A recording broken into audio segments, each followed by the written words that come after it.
नमस्कार, स्वागत है आपका जनता टीवी में। मैं हूं आपके साथ सचिन चौहान। बात होगी तमाम खबरों की, लेकिन बुलेटिन की शुरुआत बड़ी खबर से कर लेते हैं। और ये बड़ी खबर सामने आ रही है मथुरा से। ये बड़ी खबर है, पटाखा बाजार में भीषण आग लगी है। आग लगने से बाजार में अफरा तफरी मच गई और बताया जा रहा है कि कई लोग आग में झुलसे भी हैं। दर्जनों वाहन जलकर राख हो चुके हैं और 20 के आसपास ये दुकानें बताई जा रही हैं जो पूरी तरह से जलकर राख हो चुकी हैं। राया कोतवाली के गोपाल बाग का ये पूरा मामला है, जहां पर भीषण आग लगी है और 15 से ज्यादा जो लोग इसमें झुलसे हैं। तस्वीरें आपके सामने ये देखिए, ये तस्वीरें देखकर आप अंदाजा लगा सकते हैं। पटाखा बाजार ये था जिसमें भीषण आग लगी है और आग को बुझाने की कोशिश, तमाम वाहन जो खड़े थे वहां पर वो जलकर राख हो चुके हैं। 15 के आसपास लोगों की संख्या बताई जा रही है जो झुलसे हैं और 20 दुकानें ये थी ये बाजार पटाखे में। आप देख सकते हैं ये पटाखा बाजार जिसमें 20 दुकानें जलकर पूरी तरह से राख हो चुकी हैं। अफरा तफरी मच गई, भगदड़ मच गई। लोग अपनी जान बचाने के लिए इधर उधर भागते रहे और एक के बाद एक धमाके वहां पर होते रहे, क्योंकि ये बाजार पटाखों से सजा हुआ था। लोग खरीदारी करने के लिए पहुंच रहे थे। आज बड़ी दीपावली है और आज ये घटना जो घटी है जिसमें कई लोगों के झुलसने की खबर सामने आ रही है। और मुख्यमंत्री योगी आदित्यनाथ ने वनटांगिया समाज को 153 करोड़ की 52 विकास परियोजनाओं का गिफ्ट दिया है। वनटांगिया गांव में दीपावली मनाने के लिए पहुंचे थे मुख्यमंत्री और यहां पर सीएम योगी ने 52 विकास जो परियोजनाएं हैं उनका लोकार्पण और शिलान्यास करते हुए कहा कि यही राम राज्य है। सीएम ने कहा कि आज गरीबों को पक्के मकान, पर्याप्त बिजली समेत हर सुविधाएं देकर उनको खुशी होती है। सबसे पहले दीपावली के इस पावन पर्व पर मैं आप सबको हृदय से बधाई देता हूं। अभी मैं अयोध्या से ही आ रहा हूं। कल अयोध्या के दीपोत्सव के कार्यक्रम को आप सब ने देखा होगा, अवलोकन किया होगा। जैसे अयोध्या सज रही है, संवर रही है, ऐसे ही गोरखपुर, वनटांगिया और उत्तर प्रदेश भी सज और संवर रहा है। और भाइयों बहनों, यही राम राज्य है और यही दीपोत्सव है। दीपावली अंधकार से प्रकाश की ओर,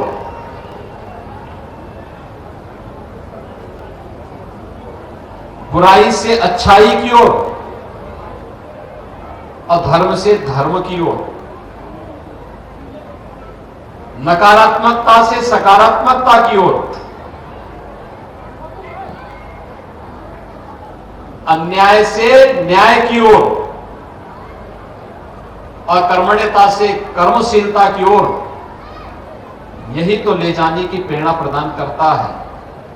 और इसलिए इस पर्व पर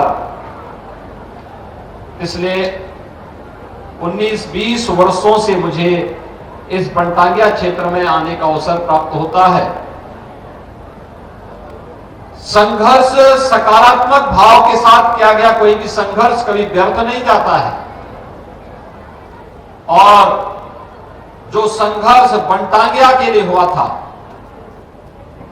वह सार्थक हुआ है। और हमें प्रसन्नता और तब होती है जब मैं अब वनटांगिया गांव में भी यहां के गरीबों के पक्के मकान देखता हूं, उनको पेयजल की सुविधा देखता हूं, यहां पर भी बिजली देखता हूं, यहां पे भी अच्छे विद्यालय और आंगनबाड़ी केंद्र को देखता हूं। इनके लिए शासन की सभी प्रकार की सुविधाओं को प्राप्त होना सही मायने में यही दीपावली है और यही राम राज्य है। इसके लिए आप सबका मैं हृदय से अभिनंदन करता हूं, आप सबको बधाई देता हूं।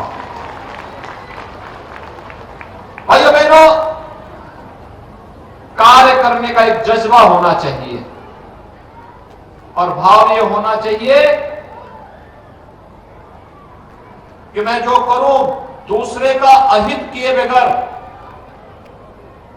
मेरे परिश्रम से, मेरे पुरुषार्थ से जो हमें प्राप्त हो उसको भी मैं अपने परिवार के साथ, समाज के साथ, हर गरीब, वंचित, दीन दुखी सबके साथ जोड़ करके, उसको गले लगा करके अगर मैं आगे बढ़ता हूं तो भाइयों बहनों याद रखना यही फलीभूत भी होता है। आपने देखा होगा पिछले कुछ वर्षों में बदलते हुए उत्तर प्रदेश को देखा है, बदलते हुए भारत को भी देखा है, क्योंकि जब ईमानदारी के साथ कोई प्रयास किया जाता है तो उसके परिणाम भी परमपिता परमेश्वर से, ईश्वरीय कृपा से उसके परिणाम भी सकारात्मक ही होते हैं। आज से 6 वर्ष पहले क्या कोई सोचता था कि अयोध्या में भगवान राम का मंदिर बन पाएगा? एक सपना था, लेकिन आज मंदिर बन ही नहीं रहा है। अब तो बल्कि राम मंदिर के निर्माण के साथ साथ रामलला के विराजमान के लिए तिथि भी तय हो गई है। और ये संपूर्ण भारत को अकेले ही नहीं, दुनिया के अंदर सनातन धर्मावलंबी और भारतवासी जहां कहीं भी रहता है उसके लिए गौरव की अनुभूति करने वाली तिथि है। हमारा भी दायित्व तो बनता है, जब अयोध्या में रामलला विराजमान होंगे तब उस तिथि को 1 सप्ताह पहले से राम नाम संकीर्तन और अखंड रामायण के साथ अपने अपने घरों में पाठ बिठाना, हर घर में प्रभु राम के 500 वर्षों के बाद अयोध्या में अपने धाम में पुनः विराजने के लिए 5-5 दीपक को प्रज्वलित अपने अपने घरों में करने की व्यवस्था इस अवसर पर करने के संकल्प के साथ अभी से हम सबको जुड़ जाना चाहिए। रामनगरी अयोध्या में दीप उत्सव की शाम को अद्भुत नजारा देखने को मिला है और 22,23,000 दियों को एक साथ जलाकर अयोध्या में एक बार फिर से अपने ही रिकॉर्ड को तोड़ते हुए नया विश्व रिकॉर्ड बना है। आपको बता दें कि इस रिकॉर्ड को Guinness book of world record में भी दर्ज कर लिया गया है। और वहीं कार्यक्रम के दौरान सीएम योगी आदित्यनाथ अयोध्या में मौजूद रहे और आज सुबह सीएम योगी आदित्यनाथ अयोध्या स्थित हनुमानगढ़ी मंदिर भी पहुंचे थे, जहां पर उन्होंने पूजा अर्चना की है, साथ ही संतों के साथ बातचीत की और दिवाली पर्व की शुभकामनाएं दी। उत्तर प्रदेश के यशस्वी मुख्यमंत्री योगी आदित्यनाथ जी महाराज इस बार विश्व रिकॉर्ड बनाने के बाद भव्य दीपोत्सव के बाद कल शाम को हनुमान जी महाराज का रात्रि में जन्मोत्सव था और आज हर वर्ष ऐसे ही करते हैं। दीपोत्सव में शामिल होने के बाद सुबह हनुमान जी महाराज का दर्शन पूजन करते हैं, संतों के साथ बैठते हैं, तब जाते हैं। दर्शन पूजन करने के बाद मीडिया के सामने आने के बाद पूज्य योगी आदित्यनाथ जी महाराज ने कहा कि एक समय वो भी था भय, आतंक, सनातन पे कुठाराघात, आज समय ये भी है कि भवदीप दीपोत्सव के माध्यम से देश और दुनिया को सनातन संस्कृति एवं सर्वे भवन्तु सुखिनः सर्वे सन्तु निरामया मानव मात्र कल्याण का। देखिए, दीपोत्सव का पर्व चल रहा है। कल भव्य दिव्य और अद्भुत अलौकिक दीपोत्सव का कार्यक्रम कल अयोध्या की पावन धरती पर हुआ है। एक नया कीर्तिमान पुनः बना करके Guinness book of world record हम लोगों ने बनाया है। जब 22,23,000 दिए घाटों पर जलाने का काम हुआ और आज माननीय मुख्यमंत्री जी सब लोग प्रदेश की समृद्धि के लिए, विकास के लिए हनुमानगढ़ी में हनुमान जी के मंदिर में यहाँ हैं, पवित्र रामलला की पवित्र भूमि पर हैं। और मैं समझता हूँ ये हम सब के लिए गौरवशाली क्षण है जब हम अपनी विरासत को, सनातन संस्कृति को सुरक्षित रखते हुए प्रदेश और देश को आगे ले जाने का सपना साकार करने का संकल्प के साथ आगे बढ़ रहे हैं। माननीय मुख्यमंत्री के नेतृत्व में निश्चित रूप से प्रदेश लंबी छलांगें विकास की, न्याय देने की लगा रहा है और आने वाले दिनों में निश्चित रूप से उत्तर प्रदेश चमकता दमकता अग्रिम उत्तर प्रदेश बनेगा। हिंदुस्तान का ग्रोथ इंजन उत्तर प्रदेश बनेगा।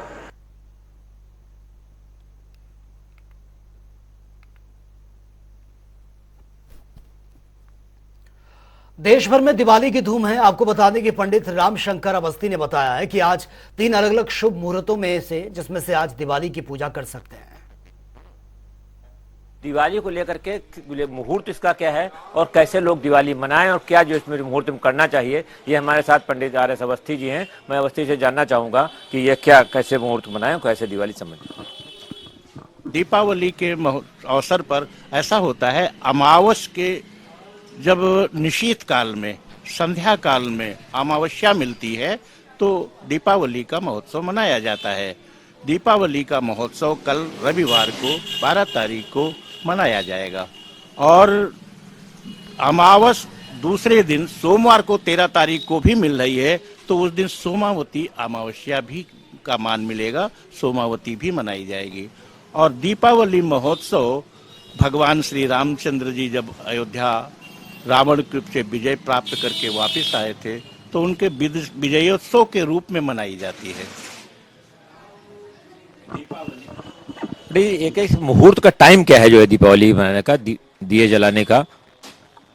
देखिए, इसमें 3 मुहूर्त विशेषकर होते हैं, मिल रहे हैं। एक तो दोपहर का समय है, 1:57 से और 2:54 तक दोपहर में पूजन का समय है।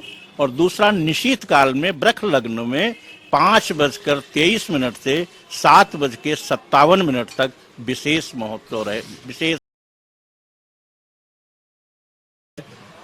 दीपावली का जलाने का विशेष मुहूर्त है। और तीसरा मुहूर्त होता है जिसमें रात्रि के समय 12:23 से 24 से लेकर के और 2:05 तक वह सिंह लग्न में मनाया जाता है, जो रात्रि में जो पूजन करते हैं। जैसे काली पूजन का भी विशेष महत्व होता है, बंगाली लोग जो है काली पूजन करते हैं, दीपावली की रात्रि में वह रात्रि के अंदर पूजन करते हैं। ये 3 मुहूर्त विशेषकर है। तो ये पंडित जी ने बताया 3 मुहूर्त हैं, एक दोपहर का है, एक शाम का है और एक रात का है। लेकिन शाम का मुहूर्त जो है सबसे विशेष मुहूर्त माना जाएगा, जो 5:15 से लेकर के 7:57 तक चलेगा। तो ये मुहूर्त ऐसा जिस पर सभी लोग पूजा कर सकते हैं और सबके लिए शुभ मुहूर्त माना जा रहा है। कैमरामैन आशीष के साथ PN मिश्रा, जनता टीवी, लखनऊ। रामनगरी अयोध्या में 7वें दीप उत्सव में 22,23,000 दीप जलाकर विश्व रिकॉर्ड बनाया गया। सरयू नदी के किनारे 51 घाटों पर दियों को जलाया गया। होलोग्राफिक लाइट के जरिए महर्षि वाल्मीकि की राम की कथा भी सुनाई गई। दीप उत्सव में 54 देशों के राजदूत अयोध्या नगरी पहुंचे और पिछले साल सरयू तट पर 15,76,000 दीप जलाने का कीर्तिमान ये रचा गया था। और दीप उत्सव से पहले श्री राम के अयोध्या आगमन की भव्य शोभा यात्रा निकाली गई। भगवान राम, माता सीता और लक्ष्मण पुष्पक विमान से अयोध्या पहुंचे। राज्यपाल आनंदीबेन पटेल और मुख्यमंत्री योगी आदित्यनाथ ने सभी का स्वागत किया है। आपको बता दें कि दीप उत्सव की तैयारियां लंबे समय से चल रही थी। मेरे पीछे आप देख रहे हैं कि मैं अपने कैमरे से दिखाऊंगा, ये 21 लाख दिए जले हैं, 21 लाख दिए जले हैं और पूरी घाटों से ये अपना ही रिकॉर्ड अयोध्या का दीपोत्सव तोड़ता हुआ नजर आ रहा है। ये राम की पैड़ी का नजारा है और भव्य नजारा है। सुबह के जो मुखिया हैं, राजबेनंदी पटेल हैं, जो 21 लाख दिए हैं वो जल चुके हैं। हमारे साथ मौनी महाराज जी हैं। महाराज जी, 7वां दीपोत्सव, हर दीपोत्सव में और साक्षी बने, ये दीपोत्सव कितना खास है? यह दीपोत्सव है कि भो दीप देव देवेशो कर्म साक्षी समुद्भव, यावत पूजा करिष्यामि तावत त्वं सुस्थिरो भव। दीप प्रत्यक्ष देवता है। प्रत्यक्ष देवता के सामने सारे भारत के लोग एकत्रित होकर के भारत की सुख के लिए, शांति के लिए, वृद्धि के लिए, समृद्धि के लिए, राष्ट्र रक्षा के लिए, राम राज्य की स्थापना के लिए और राम मंदिर में भगवान राम की प्राण प्रतिष्ठा के लिए साकार कल्पना कर रहे हैं। यह स्वर्ग से भी दुर्लभ क्षण है। आज अवधपुरी स्वर्ग से भी सुंदर लग रही है। उस अवधपुरी में जहाँ 21 लाख दीप जलाए जा रहे हैं, देवताओं के लिए, ऋषियों के लिए, मुनियों के लिए, वेद के लिए, पुराण के लिए, शास्त्र के लिए और अयोध्या के लिए। और सरयू तट पर जो दीपोत्सव हो रहा है, यह पूरे विश्व की सुख शांति के लिए है। लोग सनातन धर्म ही विश्व के कल्याण की जय बोलता है, ये एकमात्र धर्म ऐसा है। इसलिए आज अयोध्या से संपूर्ण विश्व के कल्याण के लिए हम कल्पना करते हैं और शीघ्र ही रामलला की कृपा पूरे विश्व पर हो जाए कि भारत की तरह पूरे भारत में पूरे विश्व में दीपोत्सव होने लगे, राम राज्य की स्थापना हो जाए और भारत विश्व गुरु बन जाए। 21 लाख दिए जले हैं, वो दियों का थोड़ा विस्तार से बताइए। देखिए, 21 लाख जो दीप हैं, 4 लाख दीप वेदों के लिए हैं, यजुर्वेद, ऋग्वेद, अथर्ववेद और सामवेद। 4 लाख दीप राम, लक्ष्मण, जानकी, भरत और शत्रुघ्न के लिए हैं। 1 लाख दीप किशोरी जी, सिया जी के लिए है और 12 लाख दीप जो है, जो 12 ज्योतिर्लिंग भगवान रामेश्वरम में स्थापना की गई। जिन ज्योतिर्लिंगों की स्थापना करने के बाद रावण का वध हुआ, राम राज्य की विजय मिली, उन दीपों के संकल्पना के अनुसार से दीप जलाए जा रहे हैं। इससे आप विचार कर लीजिए, ये दीपोत्सव निश्चित रूप से एक चमत्कारी सिद्ध होगा, देश के लिए, सरकार के लिए भी चमत्कारी सिद्ध होगा, क्योंकि रामेश्वरम की स्थापना के बाद ये 21 लाख दीप जलाए गए थे, फिर जलाए गए हैं, तो निश्चित रूप से भारत की विजय होगी, शक्ति होगी और सत्ता और मजबूत होगी। राम मंदिर बन रहा है, 22 तारीख को डेट भी आ गई, वो शुभ मुहूर्त भी आ गया है। संत समाज ऋषियों ने उसकी डेट भी फिक्स कर दी है कि 12:30 बजे की बाद ये होगी। ये पूरा राममय है और उससे पहले दीपोत्सव, कितनी खुशी। देखिए, दीपोत्सव जो है वहाँ भगवान राम के आगमन के उपलक्ष्य में हो रहा है। भगवान राम लला जी आएंगे, करुणा की शक्ति बढ़ाएंगे, इस जीवन में भी कण कण में राम लला दिख जाएंगे, सरयू के तट से लेकर के जन्मभूमि तक जाएंगे, हड़कर में राघव राघव को पाकर के खुशी मनाएंगे, अपने प्रभु राजा राम का दर्शन भवन में पाएंगे, राम लला का भव्य रूप राजमहल में पाएंगे। ऐसा सुख जीवन में फिर से ना कभी हुआ था मेरे, अब पा जाएंगे, तो स्वर्ग से ज्यादा खुशी हृदय में पाएंगे। तो संत समाज एकदम पूरा एकदम संत समाज महाराज इसके अलावा कुछ चाहता ही नहीं है। चाहता है अयोध्या, काशी और मथुरा केवल हमें मिलती रहे, न हमें स्वर्ग चाहिए न मोक्ष चाहिए। अयोध्या मिल गई है, काशी मथुरा मिल जाए, यही आज सरयू जी से मांगने आए हैं। दीपोत्सव यही चाह रहे हैं कि जल्दी से काशी और मथुरा भी मिल जाए। तो ये थे अयोध्या के महाराज जी जिस तरह से बता रहे थे मौनी बाबा कि काशी मथुरा भगवान राम अयोध्या मंदिर मिल गया और काशी मथुरा मिल जाए तो संतों का जीवन और मनुष्य का कल्याण हो। ये दीपोत्सव इतना खास है। वीडियो पर्सन कृष्णा के साथ BS लाठी, जनता TV, अयोध्या।